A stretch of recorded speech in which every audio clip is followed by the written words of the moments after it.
Ya, Bismillah wassalatu wa rasulillah wa ala alihi wa sahbihi wa ala hayyakum jami'an wa tahiyatul Islam, tahiyatullah wa tahiyat ahli jannah, tahiyatul ikhwan Islam. Assalamualaikum warahmatullahi wabarakatuh. Alhamdulillah rabbil alamin, walladzi khalaqal mauta wal hayata liyabluwakum ayyukum ahsanu amala wa rizqul ghafur. Asyhadu an la ilaha illallah wahdahu la syarika lah wa asyhadu anna Muhammadan abduhu wa rasuluhu alladzi la ilaha ba'dah. Rabbi shrah li sadri wa yassir li amri wahlul 'uqdatam min lisani yafqahu qawli. Salli wa sallim wa barik ala sayyidina Muhammadin wa ala alihi wa sahbihi ajma'in.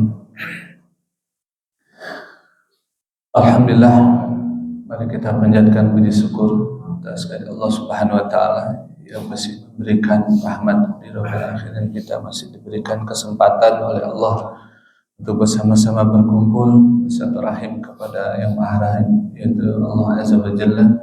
Kemudian kita satu rahim kepada rumahnya, ya, kemudian juga satu rahim kepada satu rahmi kepada sama umat Islam. Mudah-mudahan kita bertambah kebaikan, bertambah rezekinya, bertambah usianya, bertambah dijauhi dari kematian su'ul khotimah.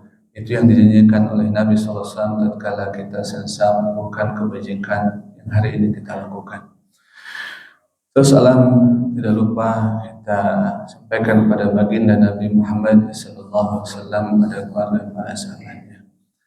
Ada pelajaran dari setiap ibadah yang kita lakukan. Yang tadi subuh, ya, di hari kita melaksanakan sholat subuh. Dan salah satu pelajarannya adalah pertama kita mencoba untuk belajar mengagungkan Allah Subhanahu wa taala. Karena Nabi berpesan mukabbiru, kita mengucapkan mentakbirkan Allah, memahabesarkan Allah, mengkerdilkan selain daripadanya, mengecilkan segala musuhan selain padanya. Karena ini adalah sesuatu yang paling penting dalam hidup kita, dalam keyakinan kita, agar kita senantiasa mengagungkan Allah dalam segala kondisi. Dan kita tahu bahwa tidak semua orang bisa mengagungkan dalam kondisi sulit, dalam kondisi sakit, dalam kondisi kekurangan. Tapi yang diajarkan sebenarnya Allah kepada kita adalah kita berusaha untuk senantiasa mengagungkan dalam segala kondisi. Dan salah satu hari ini kita mencoba belajar mengagungkan Allah Azza wa Jalla. Bagaimana kita mengucapkan kalimat takbir, kita mengagungkan Allah Subhanahu wa taala yang maha besar, bahwa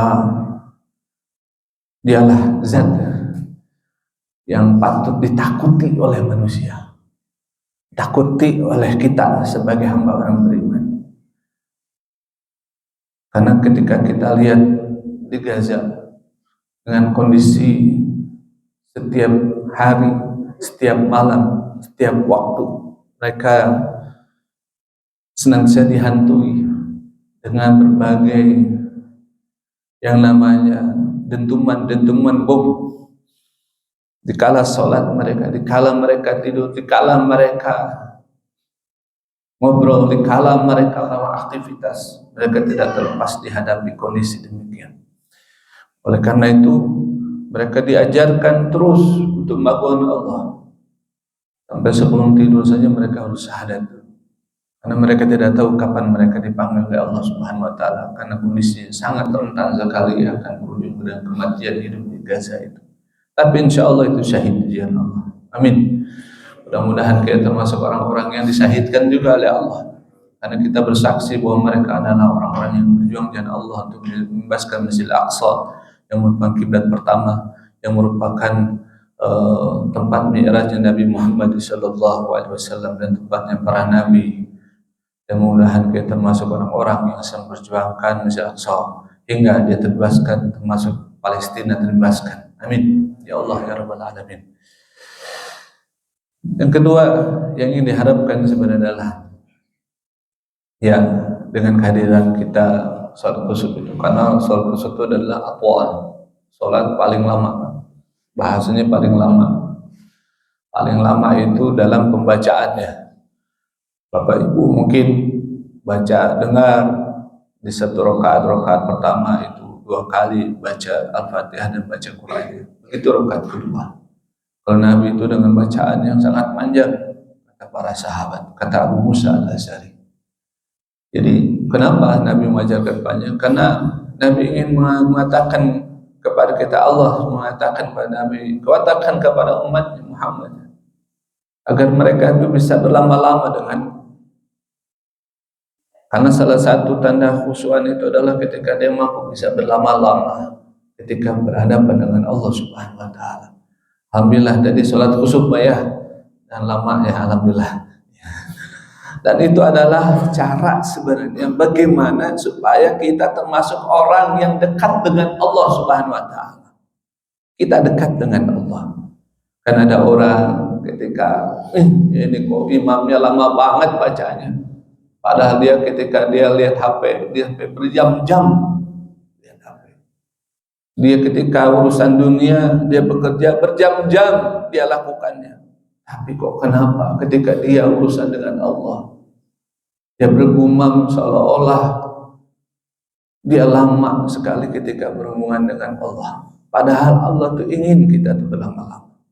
Jadi jemaah sekalian, tetaplah kita itu berpositif sebagaimana Nabi SAW mengajarkan kepada kita bahwa semuanya apa yang dilakukan Nabi SAW adalah agar kita termasuk orang-orang yang belajar khusyuk di jalan Allah Subhanahu wa taala ketika kita berhubungan dengan Allah. Yang ketiga, yang Nabi ajarkan sebenarnya sholat khusyuk ini adalah salah satu ayat min ayatillah. Jadi ayat Allah, Pak. Jadi Bapak Ibu sekalian, kalau kita lihat ayat Allah itu banyak. Salah satunya yang Allah tampilkan adalah ayat Allah dan matahari dengan bulan. Bayangkan Pak, kalau kita nggak ada matahari, kira-kira bagaimana hidup kita, Pak? Gelap. Saya yakin listrik boros, Bu ya. Bayar listriknya boros. Ya. Bayangkan kalau tidak ada matahari, mungkin kita akan merasakan kekurangan arti dalam hidup kita. Mungkin tidak akan ada yang namanya dunia ini kalau tidak ada matahari bahasanya. Karena dia adalah salah satu sumber kehidupan dari manusia. Ya. Kemudian tidak ada bulan, kita pun akan merasakan tidak ada waktu istirahat. Yang ada kita mungkin kerja atau melakukan aktivitas sebenarnya. Dan tidak ada waktu wajarnya dibahasa, tidak ada waktu kita untuk istirahat. Dan ternyata tubuh kita ini kan ada waktu kita harus istirahat, Pak ya. Betul. Kita ada waktu di mana kita tuh lelah. Karena kita adalah manusia yang Allah ciptakan yang punya kadar, di kulli syai'in qadara. Kita punya kadar, ada waktunya kita harus istirahat. Ada waktunya kita itu harus namanya merenung, ada waktunya kita untuk misalnya berbagi, ada waktunya kita bercengkerama, ada waktunya, atau dan artinya apa? Kita diberikan oleh Allah Subhanahu wa taala waktu itu untuk supaya apa? Kita termasuk orang-orang yang bersyukur kepada Allah Subhanahu wa taala. Jadi hal yang paling penting di sini adalah poinnya adalah ketika Nabi SAW, Bapak Ibu sekalian, meminta kepada sahabat untuk fafzi'u ila shalah. Satu riwayat Nabi SAW kata Aisyah itu ketika melakukan sholat khusyuk itu, Nabi SAW itu dia merasa takut. Nabi itu merasa takut. Dia takut, dan itu takutnya itu ditandai dengan apa? Dia memakai jubahnya Aisyah, dan Aisyah itu tanya, ya Rasulullah, kenapa bahasanya kamu memakai jubah? Ada kan beda jubah Nabi dengan jubah Aisyah. Karena aku takut terjadi hari kiamat. Itu jawabannya Nabi sederhana. Kenapa? Karena kondisinya salah satu yang disebutkan ketika bicara Al-Qamar, ada surah Al-Qamar, Allah menjelaskan iqtarabatis sa'atu wansal qamar. Jadi ketika dekatnya kiamat terjadinya itu yang namanya apa? Salah satunya apa, Bapak Ibu? Terpecahnya itu yang namanya Al-Qamar. Itu pernah terjadi di zaman Rasulullah. Jadi berpisah, jadi dia itu bahasanya itu tidak bulat, jadi terpecah. terbelah bahasa kita masih sederhana. Dan salah satu tanda kiamat itu artinya kiamat banyaknya kejadian, banyaknya musibah. Kiamat itu maksudnya musibah, Pak. Kita harus paham. Bahasa kiamat itu sebenarnya bukan hanya bahasa dalam artinya hancurnya alam semesta ini, namun dia itu adalah bahasa untuk diketahui oleh umat bahwa akan terjadi sesuatu bencana. Nah, ini sebenarnya kita pahami. Ya. Dan Nabi itu bukan hanya ngajarin tentang targhib, wah ngajarin bapak ibu, sholat kalau bapak ibu sholat misalnya khusuf dapat pahala ini, kalau bapak sholat tahajud dapat ini dan sebagainya. Nabi itu juga mengajarkan tahdir, mengingatkan kepada umat ini, diperingatkan agar umat ini supaya apa? Tidak melakukan hal-hal yang mengundang musibah bala bencana. Nah, ini menarik sebenarnya pembahasan ini. Ada kaitan materi kita agar terhindar dari bagaimana menghindarkan diri kita dari apa? Bencana. Bapak Ibu sekalian dirahmati Allah Subhanahu wa taala. Ketika kita bicara hidup di dunia ini, maka sesungguhnya kita akan dihadapi banyak ujian. Betul enggak? Kita ada ujian. Hari ini kita ujian enggak, Pak? Pak, dapat ujian enggak? Ibu hari ini dapat ujian? Ngaji dapat ujian? Dapat, Pak. Ngantuk. Ya, itu melawan rasa ngantuk. Ya, itu adalah ujian ketika kita taat kepada Allah. Allahu Akbar. Udah itu ujian, itu ujian. Kita misalnya kita merasakan ujian itu ketika apa? Kita merasa, aduh ini kenapa kok saya ini kok kaki saya itu asam urat kambuh. Lagi ngaji itu, lagi siram itu banyak semut. Aduh kunaon yang kaki urang teh. Balik tala olahraga sih Bapak teh. Ya. Jadi Bapak sekalian, Ibu sekalian, setiap kita itu diuji oleh Allah Subhanahu wa taala. Dia berwakum ayyukum ahsanu amala. Sebenarnya ujian itu dalam rangka supaya kita itu baik amalnya. Supaya kita itu memperbaiki amal kita. Ya, memperbaiki. Kayak kita sekolah ada ujian, nilainya kamu berapa nilainya? Aku nilainya 50. Wah, kata gurunya kamu perbaiki ya. Besok nanti kalau nanti UAS kamu ujiannya apa? Dapat nilainya naik dikit lah 80 misalnya. Jadi ujian itu dalam rangka untuk memperbaiki diri kita supaya kita lebih baik lagi. Makanya Allah mengatakan walladzi khalaqal mauta wal hayata liyabluwakum ayyukum ahsanu amala. Dialah yang menciptakan itu kematian. Kita tuh mati dulu, maut wal hayata baru hidup. Maut wal hayata liyabluwakum agar kita uji. Kita itu siapa orang yang paling baik amalnya. Subhanallah. Jadi tinggal mengambil pelajaran Bapak Ibu sekalian. Bagaimana kita mengambil pelajaran ini? Nah, ujian inilah merupakan satu hal yang pasti akan kita timbulkan dalam hidup kita. Kita adalah orang-orang yang diuji oleh Allah karena kita berada di darul imtihan, di tempat bumi yang mungkin bisa kita tahu bahwa bumi ini adalah penuh banyak ujian. Berbeda kita di surga, nggak ada yang diuji. Karena apa? Nikmat semua. Tapi kalau di dunia ini ada dua, bisa nikmah, ada apa? Nikmah. Bisa jadi itu nikmat yang kita hadapi, bisa jadi adalah sesuatu yang tidak mengenakan bagi kita. Yang enak bisa jadi tidak enak. Dan inilah terjadi di dunia ini. Bapak Ibu sekalian dirahmati Allah Subhanahu wa taala. Nah, banyak hal yang harus kita pahami. Bagaimana cara Nabi itu mengajarkan kepada kita agar terhindar dari berbagai ujian yang kita tidak mampu. Ada ujian ringan itu dihadapi oleh umumnya mungkin kita. Tapi ada ujian berat itu dihadapi adalah orang para anbiya, para nabi, para ulama, orang-orang yang soleh. Semakin tingkatan agamanya dia itu semakin bagus, imannya semakin bagus, maka dia akan diuji oleh Allah dengan ujian yang semakin. Dan tidak lain tidak bukan Allah inginkan supaya dia pertama adalah supaya dihapuskan segala dosanya, supaya apa dia kalau diuji sakit dia sakitnya berat, supaya dihapuskan dosa-dosanya, supaya diangkat derajatnya. Ya, kenapa Bapak Ibu? Karena ujian itu sebenarnya Allah ingin tahu mana orang yang sabar, mana orang yang tidak sabar. Dan kita ini subhanallah, kita tahu setiap kita berbeda-beda dalam hal ujian, betul nggak? Kita beda, tidak ada yang sama.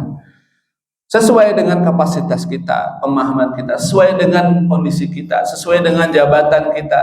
Kalau Bapak jadi menteri, jadi presiden, jadi pejabat, ya, mungkin bisa RW, RT, pasti ujiannya beda.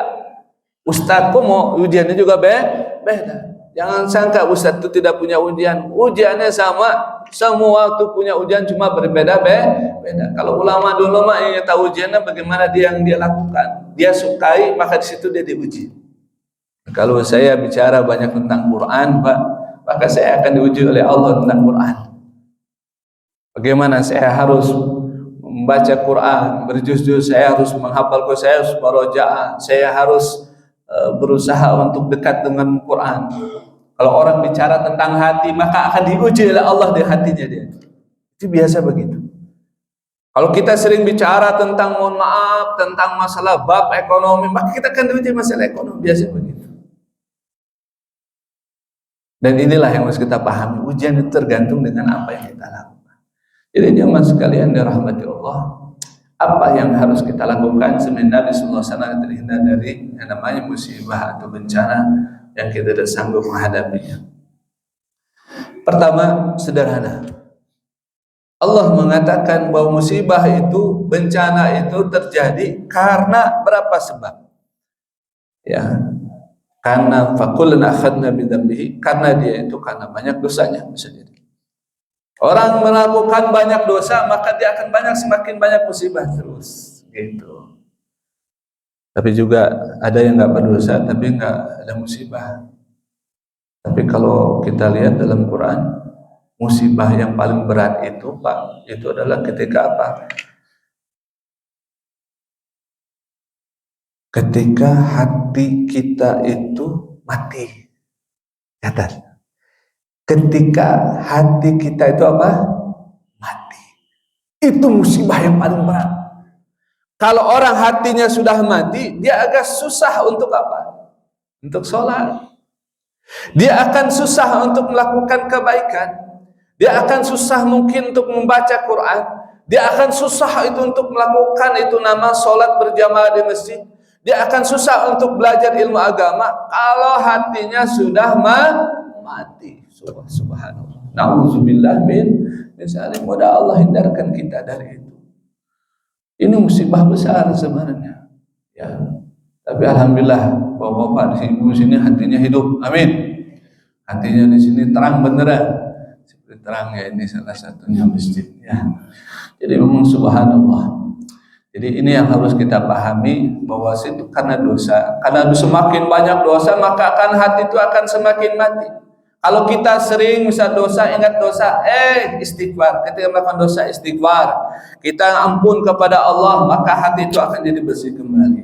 Nah, ini penting Bapak sekalian. Maka ada orang kenapa ini berat sekali ya, kalau baca Quran kok wahnya ngantuk, kenapa ya? Itu, Pak, kenapa kok aku ini agak susah kalau sholat tahajud gitu ya. Ya, udah ada kasih bel, udah apa lagi? Bu, biasanya teh kalau tahajud teh bel nanti alarm ya, ada apa, melihara ayam supaya kan malaikat itu kalau ayam itu kan biasanya itu kan melihat malah malaikat turun gitu kan, berkokok gitu kan.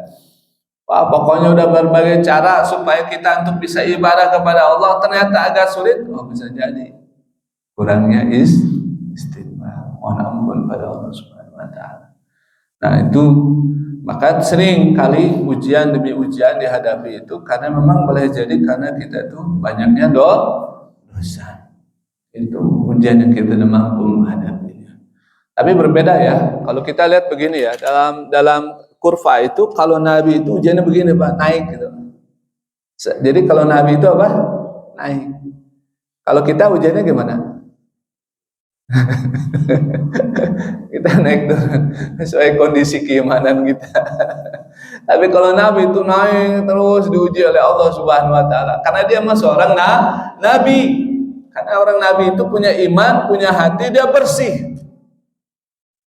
Ketika hatinya bersih, ketika imannya kuat, maka dia akan mudah dia apa? Husnuzon kepada Allah. Oh, Allah sedang sayang kepada Allah itu sedang apa? Memberikan rahmat kepadaku. Allah ingin naikkan derajat pada diriku ujian itu. Allah ingin menghapuskan dosa-dosaku.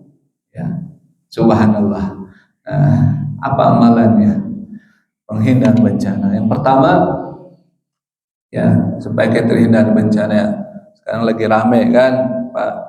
Kemarin adalah apa namanya tuh hujan lama, apa kekeringan di mana-mana. Kemudian kita temukan juga mungkin apa ada yang hujannya banjir, ya kan Pak ya. Ada lagi sekarang lagi masalah ekonomi, susahnya di kerjaan. Wah, apalagi masalah keluarga, ya perceraian. Terus apalagi Pak masalah perselingkuhan. Waduh. Terus apalagi anak narkoba. Wah, aduh, macam-macam kita temukan di dalam hidup dan mungkin beragam kita temukan. Ini semua sebenarnya kita harus ketahui ada berapa hal yang harus kita perbaiki. Yang pertama, ketika kita menghadapi ujian hidup ini, ya agar terhindar dari ujian yang berat, maka perbaiki ketakwaan kita kepada Allah. Taqwa Allah. Wa may yattaqillaha yaj'al lahu makhraja wa yarzuqhu min haitsu la yahtasib. Jadi barang siapa yang dia takwa pada Allah, takwa itu artinya begini Pak. Jadi kalau dalam Quran itu kalimat takwa itu berbeda-beda dalam penekanannya. Misalnya Nabi Nuh mengatakan kepada umatnya, kemudian para nabi semuanya nabi-nabi sering ungkapkan untuk apa? Fattaqullah. Untuk apa? Wattaquni. Artinya bertakwa kepada Allah Subhanahu wa taala. Beda penekanannya. Yang dimatakan kalau kita dalam agama kita, penekanannya lebih kepada apa? Komitmen kepada agama. Barang siapa yang dia itu komitmen kepada agama, dia menjalani semua perintah Allah dan menjauhi semua larangannya, maka insya Allah yaj'al lahu makhraja. Maka diberi jalan keluar. Bagaimana caranya? Contoh, kita punya masalah apa? Bapak punya masalah apa Pak? Ada yang mau jemputin Pak RW? Ada. Masih punya utang? Ya masalah utang. Sama aja, saya juga punya utang. Gini-gini juga punya utang. Ya, utang itu adalah masalah di zaman sekarang. Sama saya setelah satu khutbah di satu masjid, di masjid belakang ada yang deketin ketua bagian apa? Setelah saya beres, Ustadz dicurhat saya katanya ketua bagian pasar. Ini saya cerita biar Bapak makrifat Medan. Saya katakan ada apa masalahnya? Kayaknya harus kasih semacam himbauan. Apa himbauan di beberapa pasar ini ternyata ada sudah mulai banyak terjerat dengan namanya utang. Utang dengan siapa? Dengan rentenir Ustaz. Ya. Kalau kita di masjid harus ada solusi kan? Betul, hadapin itu. Kita melarang dia untuk meminjam, tapi kita harus punya apa? Solusi. Ya, tapi saya punya Ustaz solusinya. Apa? Ya tadi ada beberapa hal yang mungkin kita mengadakan tabungan dari hasil dari sedekah yang dilakukan oleh para pedagang tersebut atau bayaran lah gitu. Dipinjam ke kami. Nah, itu saya bilang solusi.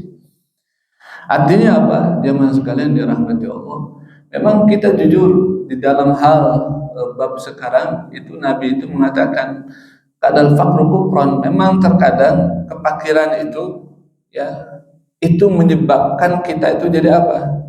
Kafir atau ingkar kepada Allah. Tidak bersyukur kepada Allah Subhanahu wa taala. Dan ternyata kalau kita bicara tentang hidup ini, memang Nabi Shallallahu Alaihi Wasallam menjelaskan kepada kita apa doanya, Pak. Kalau bisa menghindarkan, kalau bisa dihindari kan begitu. Nabi juga pernah berutang, tapi berusaha dihindari, Pak. Mohon maaf, Bapak Ibu sekalian, kita itu kenapa suka berutang? Karena sederhana. Sering kita itu melihat sesuatu yang aduh, kayaknya itu kalau aku pakai mobil itu bagus ya gitu ya. Kayaknya kalau keren nih pakai motor ini nih, gitu. Padahal motornya sudah berapa Pak? Bu, 5. Dia mau nambah lagi jadi genep gitu kan, mau ganti dan sebagainya.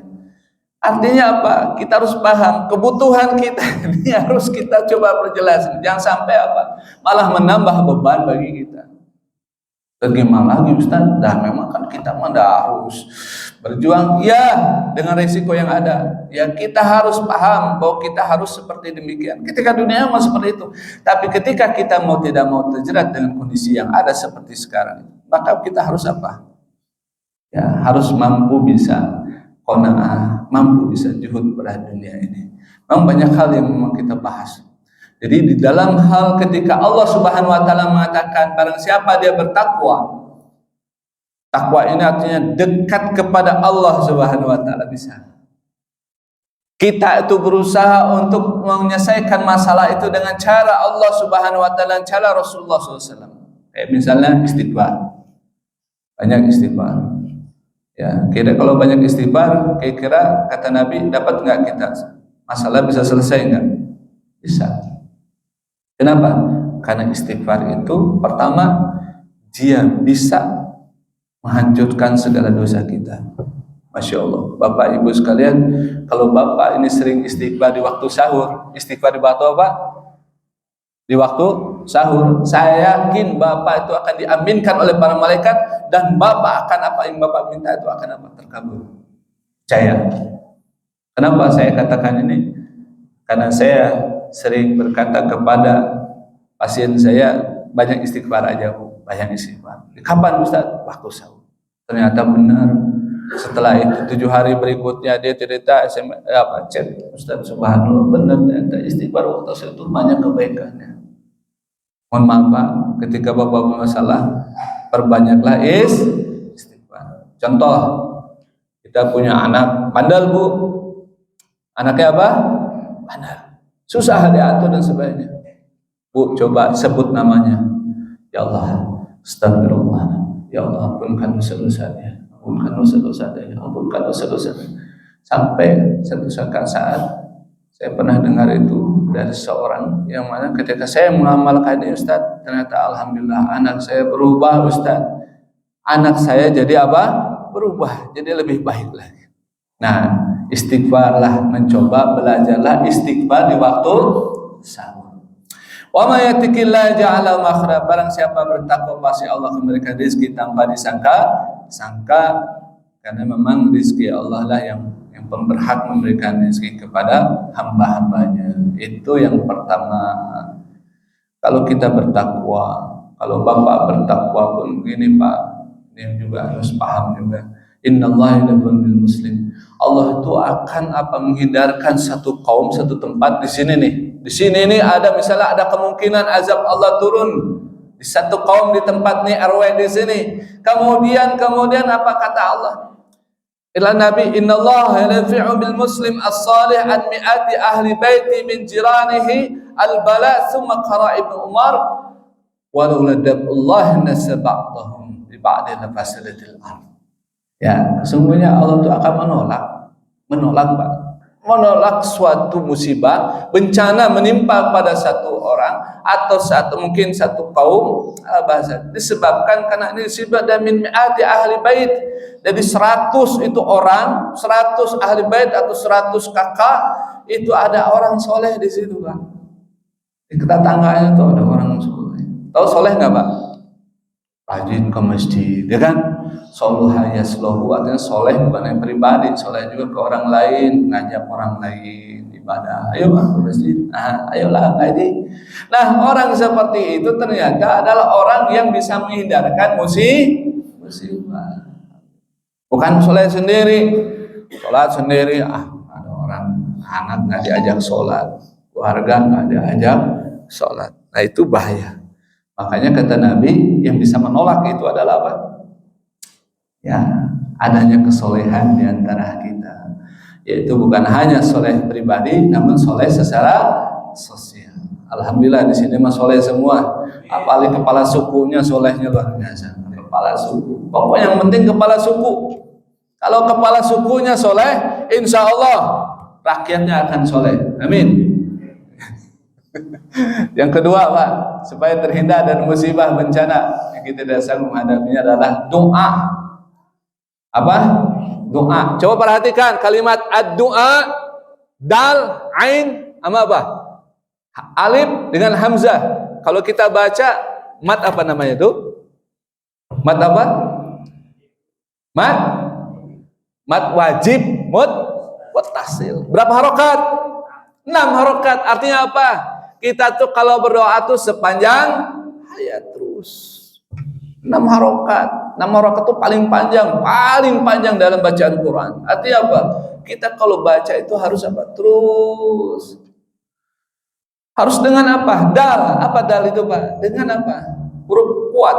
Huruf kuat terus dengan kuat, dengan tenaga terus minta ke Allah. Jangan pernah putus asa Pak.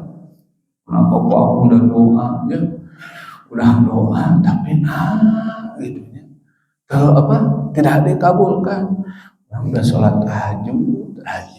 Berapa sholat tahajudnya? 2 rakaat Ustaz. Kurang, saya ketambahin. Terus kemudian udah sholat duha rajin Ustaz. Saya mah setiap hari sholat duha. Berapa rakaat? 2 rakaat. Itu mah 2 rakaat kan untuk hanya apa? Persendian aja kata anu 300 persendian. Haknya adalah sholat 2 rakaat di apa? Di waktu pagi. Kudu 4. Oh 4 Ustaz. Ya lakukan. Atau mungkin ya saya udah istighfar. Emang berapa istighfar setiap hari? Ya kalau di sholat saya cuma 3 kali. Ya kurang. Nabi aja 70 kali sampai 100 kali istighfar dan tobat. Maaf Ustaz, kudu nambahan deh ya tuh. Iya kudu nambahin gimana? Kalau kita mau mendapatkan rahmatnya harus lebih optimal. Nabi mengatakan Bismillah tawakkaltullahi wala haula quwata illa billah. Kan Nabi jamin kata Allah turun malaikat yang dimana malaikat akan punya tugas memberi kecukupan bagi orang yang membaca itu. Kemudian Bapak memberikan hidayah kepada orang itu. Kemudian dia akan dijauh dari mara bahaya, bahkan dia akan dijauh dari setan. 4 hal itu dia dapat. Ustaz tapi saya kok udah baca Bismillah tawakkaltu, orang teh gampang malah jadi bingung orang teh. Boleh jadi karena kita tidak seperti yang diajarkan Nabi. Zakarullah kasir, banyak berzikir. Banyak berzikir saja. Ingat Allah, kalau ingat manusia mah penyakit, kata Umar bin Khattab. Tapi kalau ingat kepada Allah, dia ada dawa. Jadi apa? Obat. Astagfirullah. Sampai terus gitu.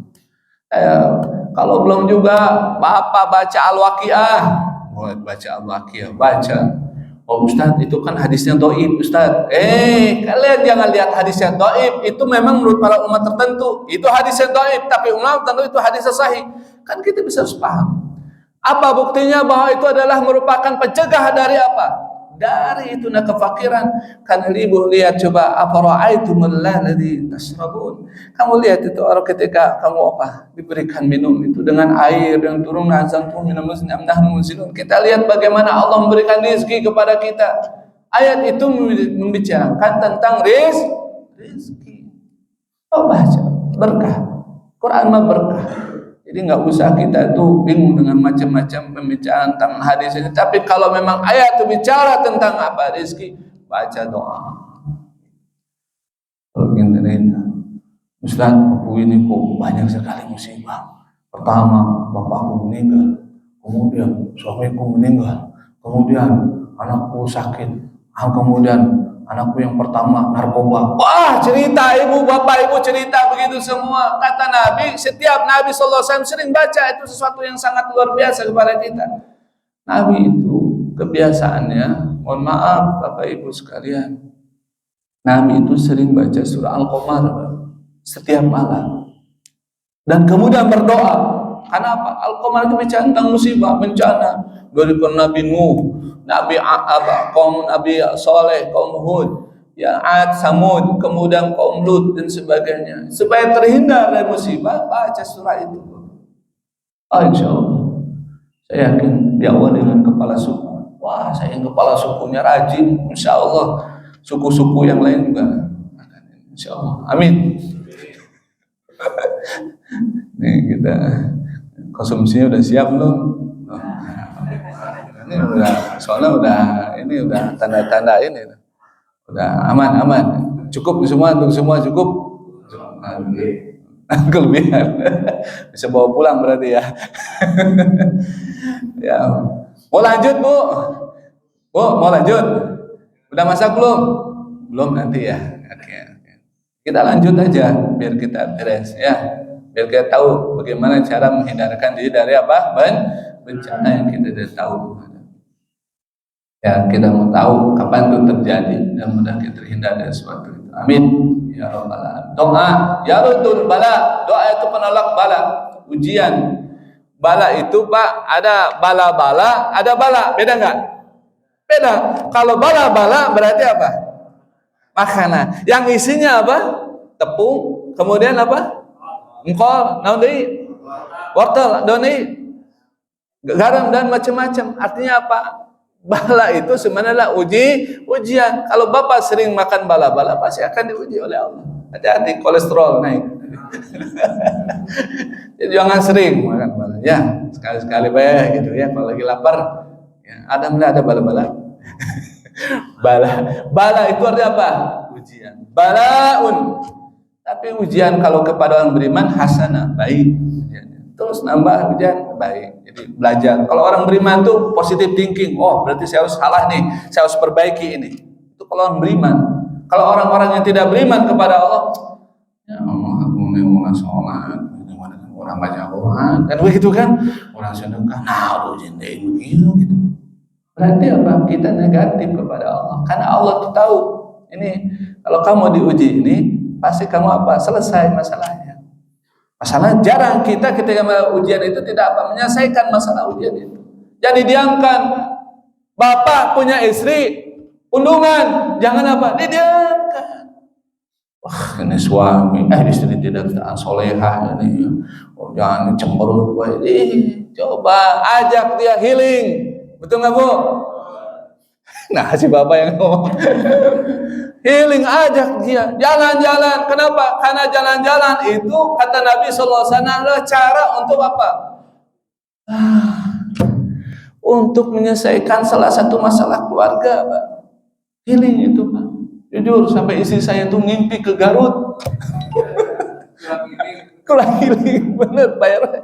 Saya tuh aduh mi kumaha deui teh kudu ngumpulin duit heula urang teh tidak bilang. Healingnya kemana we deket-deketnya gitu nyalah gitu nya pasar kaget lah.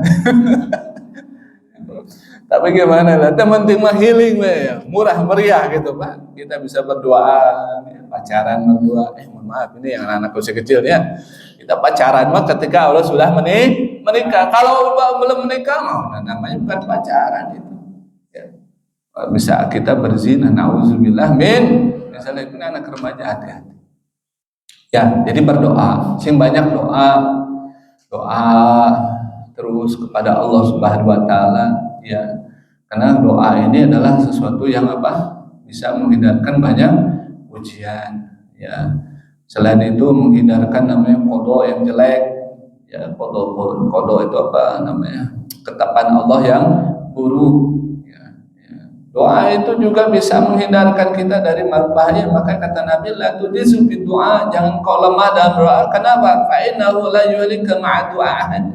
Jadi kalau kita berdoa berdoa tidak akan bisa memberikan keburukan kepada kita yang mencelakai diri kita. Ya, jadi makanya doa ini sesuatu yang penting. Oke, jadi perbanyak apa Pak? Bu, banyak doa aja. Doa apalagi di waktu-waktu tertentu itu doanya bagus, mustajab. Kapan waktu tertentu? Doa yang paling bagus kapan? Sepertiga terakhir, ketika malam itu ya jam sebelum subuh lah waktu saat doanya mustajab. Ya, ketika apa Bu?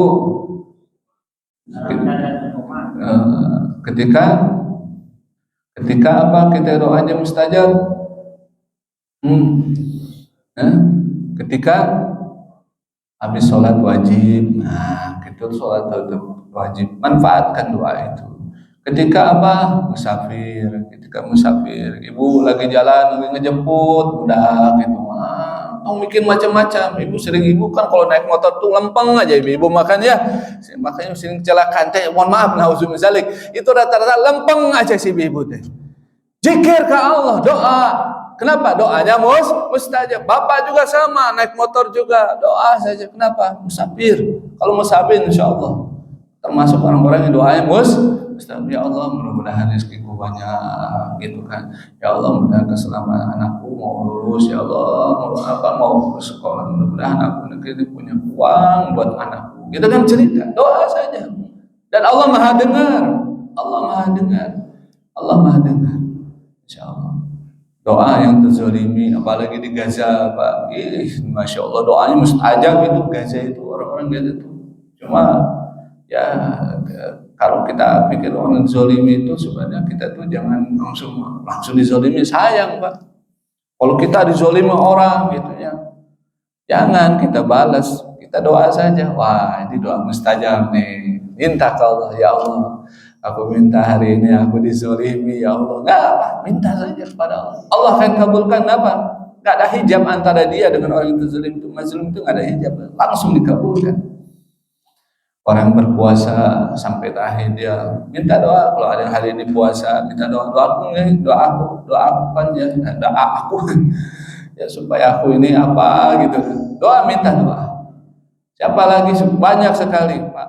Kalau kita lihat doa itu banyak sekali. Yang ketiga tadi adalah istighfar. Banyak istighfar. Udah ya istighfar Pak ya, insyaallah. Yang keempat, banyak berselawat kepada Nabi sallallahu alaihi wasallam. Kenapa? Wa makana Allah ya'lamu anta fihim wa makana Allah ma'aluhum yastaghfirun. Jadi, makana istighfar amana min wuqu'il adab. Jadi istighfar itu salah satunya itu. Dan apa? Ketika Abu Musa al-Asy'ari mengatakan dulu kami itu ya aman itu karena ada Nabi sallallahu alaihi wasallam istighfar. Tapi Nabi itu zahaba, dia sudah meninggal. Ulama mengatakan Nabi itu ya meninggal. Salah jasad berruh, Nabi sallallahu alaihi wasallam hidup. Ya. Dan dia Nabi sallallahu alaihi wasallam mendengar ketika salat kita. Ternyata dengan banyak bersalawat itu bisa menghindarkan dari musibah. Ya. Keempat, salat khusyuk. Tadi apa Pak? Salat khusyuk. Ya. Salat khusyuk itu ditandai dengan berapa Pak? 4 hal ya. Pertama apa Pak? Salat tepat waktu, itu disebut salat khusyuk. Salatnya itu apa? Tenang, tumanina, dia akan salat khusyuk. Kemudian tahu apa yang dibaca, maka dia salat khusyuk. Yang keempat adalah sama salat khusyuk itu dari apa? Dari kita takutnya kita kepada Allah Subhanahu wa taala. Ketika salat takut. Ya. Ingat ke Allah. Takut khawatir, tidak terima. Takut kalau salat ini bisa membuat kita fawidul musallin, jadi salat yang celaka. Auzubillah min. Yang berikutnya yang keenam adalah sedekah. Jadi sedekah ini tanda bahwa kita percaya kepada Allah. Jadi kalau rajin ibu, bapak sering sedekah, saya yakin bapak itu adalah orang yang percaya pada Allah bahwa harta itu adalah titipan. Ya. Bayangkan Pak, gini Pak, kita punya duit nih. Ini saya nih, misalnya saya dikasih duit ya, di sini masjid ini ya, si amplop gitu ya. Itu 100% milik saya nggak itu? Si amplop itu. Saya nanya misalnya, 100% nggak? Enggak, bukan milik saya 100%. Itu ada milik orang lain di balik itu. Kenapa? Karena apa yang saya lakukan itu belum tentu 100% itu adalah benar. Bisa jadi ada obrolan yang keliru, ya Pak, ada sesuatu yang mengundang dosa, ada sesuatu yang mungkin hal-hal yang tidak baik, dan ternyata itu dibersihkan dengan apa? Sedekah. Jadi kenapa kok kita itu banyak musibah? Karena apa? Jarang sedekah, bisa jadi. Karena sedekah itu daful balak, sedekah menghindar dari apa? Bencana. Oleh karena itu Nabi SAW sampai Nabi SAW begini Bu, saya kasih tahu Bu, Nabi SAW ngomong kepada para wanita, perempuan keluarin duitnya. Wah itu ya. Kenapa? Karena apa? Di annan nisa min aksari ahlina. Karena kebanyakan yang namanya apa neraka itu adalah wanita. Bisa paham nggak Bu? Saya nanya, tugas ibu apa? Tugas ibu, kalau tugas bapak kan jadi duit ya. Ya, oke. Selain juga ngajarin keluarganya. Apa tugas ibu? Memperhias diri di hadapan suami. Itu kata Nabi. Yang kedua, taat kepada suami. Yang ketiga, menjaga kehormatan suami. So, ibu dipanggil, Bu Asep. Bu Asep. Ada Bu Asep? Ada Bu Asep dipanggil. Itu si Bu Asep gede. Pada si Asep mah kan tidak bermasalah. Yang bermasalahnya si ibu. Dia kenapa bawa-bawa Asep? Maka kenapa agama itu luar biasa, kita itu menjaga benar kehormatan khususnya ibu-ibu. Kenapa? Karena ibu-ibu lebih banyak potret. Ibu banyak keluar, maksudnya kemana-mana beri-beri. Kalau bapak-bapak kan jarang nih. Kalau mainnya paling ketika mau bapak-bapak bareng ngeronda bareng-bareng. Kalau enggak mungkin mancing, enggak goes, main burung, gitu ya rata-rata. Atau beberes masjid dan sebagainya.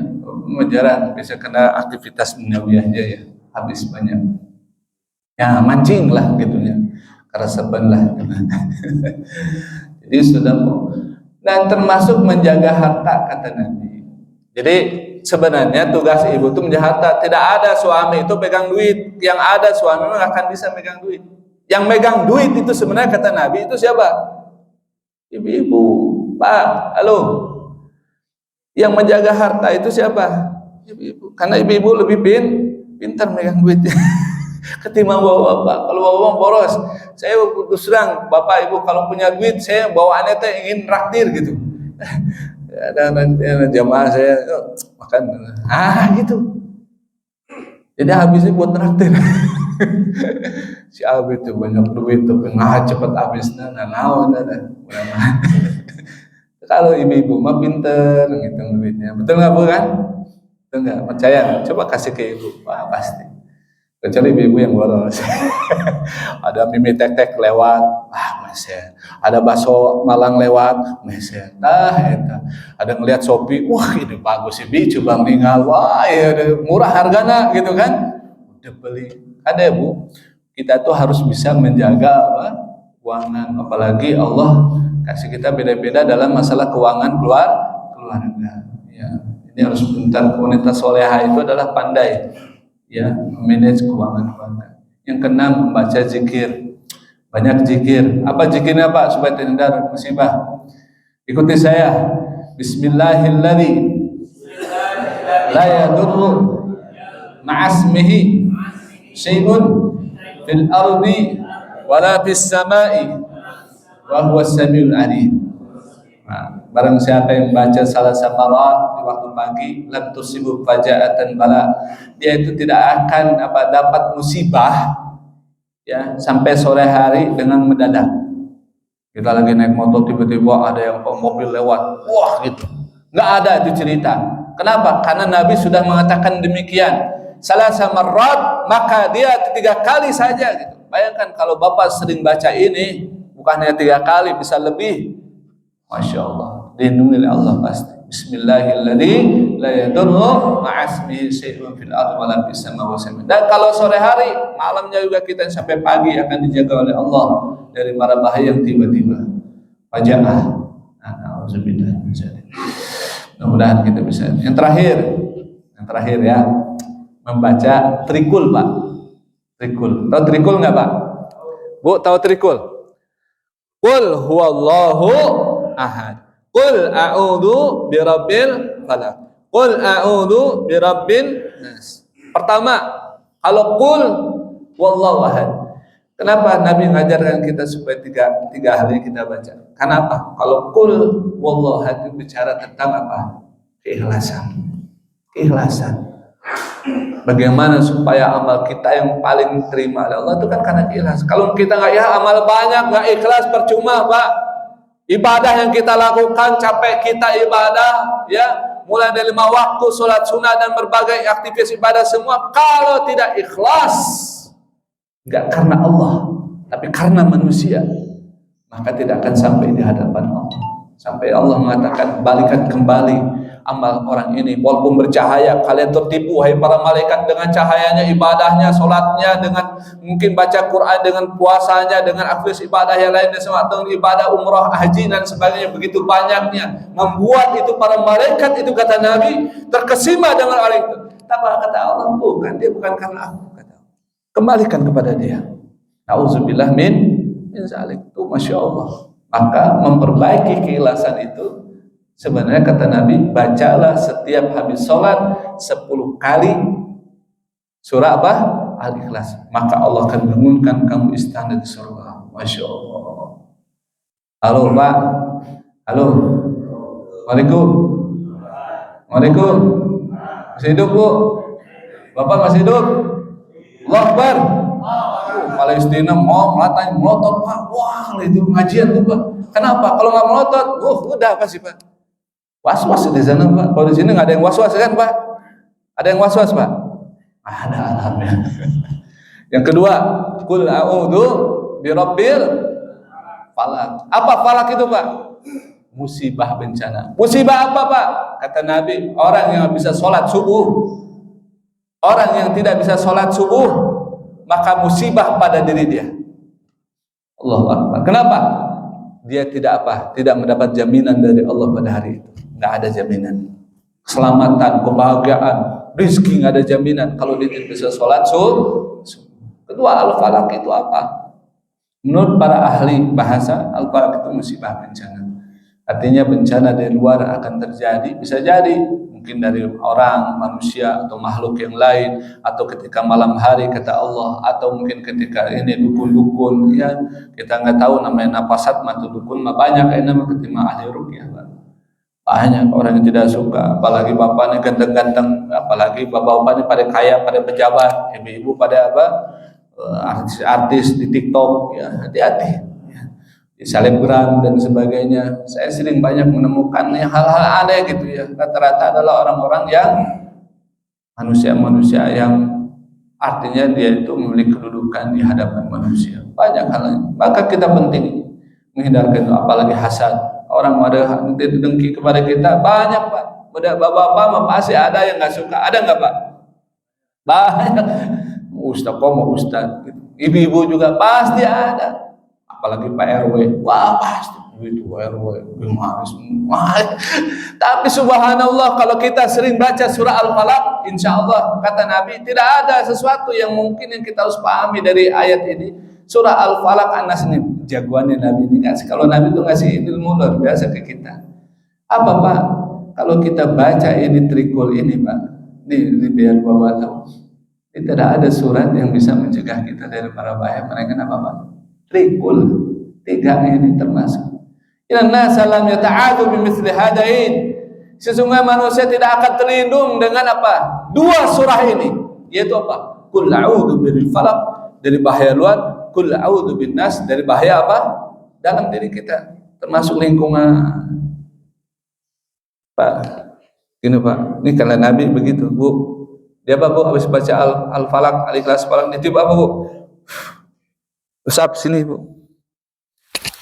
Kemudian apa? Usap apa? Anak kita. Anak kita. Ya kalau suami kita juga supaya nggak selingkuh. Ya udah usap. Ya Allah jaga ini suami saya. Suami saya ganteng ya Allah. Aduh khawatir ya Allah. Suami saya kaya ya Allah. Saya kan orang banyak yang kaya, ya nggak ganteng tapi laku Bu. Saya lihat itu. Sampai ada selingkuh. Suami saya itu ada ganteng juga enggak, perutnya gendut, lintuh pokoknya lah, jalan juga susah, tapi banyak cewek itu yang datang ke dia. Aduh gimana Ustaz? Itulah ujian. Benar Bu. Selingkuh itu rata-rata nggak perempuan mah nggak lihat apa, nggak lihat gantengnya sekarang. Yang penting cuankinya tuh, betul nggak? Halo. Ya sekarang yang ganteng-ganteng nggak laku sekarang. Rata-rata yang laku adalah duit. Nah, itu. Makanya doa gitu, sampai doa Al-Ikhlas, Al-Falaq. Bulan suami ini jadi apa? Dijaga ya Allah pandangannya, ya dijaga dari apa wanita-wanita yang ini. Ya. Ya kalau solehah nggak apa-apa. Kalau soleha, kalau memang Allah takdirkan. Tapi nggak semua orang kan bisa begitu. Betul nggak Pak? Bisa nggak orang poligami laki-laki semuanya? Belum tentu semua. Yang ada mau polipantai yang bisa. Mudah-mudahan bermanfaat apa yang saya sampaikan ya. Mudah-mudahan. Mohon maaf ini kalau kelamaan, udah waktunya habis ya. Saya ada waktu Pak untuk ada habis. Ada pertanyaan? Ada kepala suku? Ada pertanyaan. Aman. Ya, oke. Aman semuanya ya. Ibu-ibu aman? Aman, alhamdulillah. Jadi apa nih materi kita hari ini tentang amalan penghindar dari bencana musibah. Mudah-mudahan ya. Oke. Berhubung ibu-ibu kelihatannya sudah angkat tangan, artinya ya. Sudah cukup waktunya Pak ya. Karena kita ditunggu oleh apa? Sarapan pagi ya. Karena kita sudah sarapan secara rohani dan mudah-mudahan sarapan secara jasmani juga kita harus seimbang ya. Mudah-mudahan apa yang kita lakukan bermanfaat ya. Kita berdoa pada Allah Subhanahu wa taala, memohon munajat kepadanya agar diberikan senantiasa perlindungan keluarga kita, keturunan kita dari bahaya dunia dan bahaya akhirat. Kita tutup baca subhanakallahumma wa bihamdika asyhadu an la ilaha illa anta astaghfiruka wa atubu ilaik. Amin walidina warhamhum kama rabbayana shighara. Rabbana atina fid dunya hasanah wa fil akhirati hasanah wa qina adzabannar. Rabbana hab lana min azwajina wa dhurriyyatina qurrata a'yun waj'alna lil muttaqina imama. Allahumma ansur ikhwan mujahidin fi kulli zaman. Allahumma ansurhum nasran aziza. Allahumma rizqna rizqan kariman rizqan mudha'afan rizqan min haythu la yahtasib. Amin ya Allah. Sallallahu sayyidina Muhammad wa ala alihi wasallam. Subhana rabbika rabbil izzati amma yasifun wa salamun alhamdulillahi rabbil alamin. Mohon segala kekurangan. Assalamualaikum warahmatullahi wabarakatuh.